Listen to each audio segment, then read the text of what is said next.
Lord, salamat sa magandang gising. Panginoon, maraming salamat sa bagong araw. Maraming salamat sa bagong pag-asa na nasa aking puso ngayon.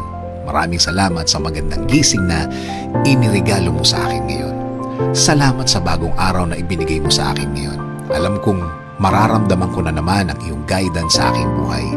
Maraming salamat sa mga instructions na natanggap ko sa aking puso. Alam ko na laging ang puso ko ang lagi mong kinakausap. Kilala mo ako, Lord. Alam mo kung ano ang laman ng aking puso at isipan.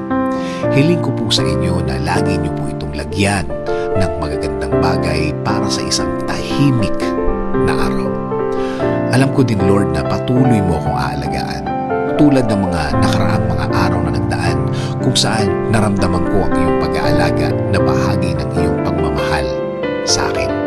Salamat din, Lord, dahil babantayan at bibigyan mo ng pag-aalaga at proteksyon ang lahat ng miyembro ng aking pamilya sa lahat ng oras at sa lahat ng araw.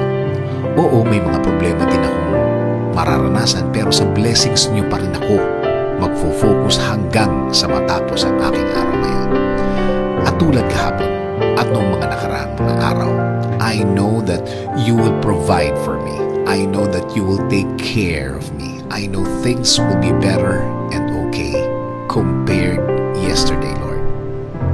Alam ko din na ang dala ng bagong araw na ito ay bagong pag-asa, bagong pagpapala, bagong mga opportunities, right people that you will put in my way so they can be a good influence in my life. Salamat din, Lord, sa mga bagong bagay na aking matututunan sa araw na ito. Alam kong patuloy mo akong bibigyan ng mga bagay at aral na makakatulong sa aking pagkatao. Kaya, Lord, thank you sa magandang plano mo para sa akin, para sa aking buhay at buhay ng aking pamilya. Alam ko na ang plano mo ay mas mabuti at mas maganda sa aking plano. Ini-offer ko po sa inyo ang buong araw ko. Bigyan niyo po ito ng blessings. Bigyan niyo po ako ng bagong wisdom.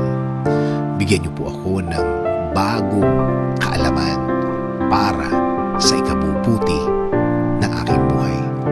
In Jesus' name we pray.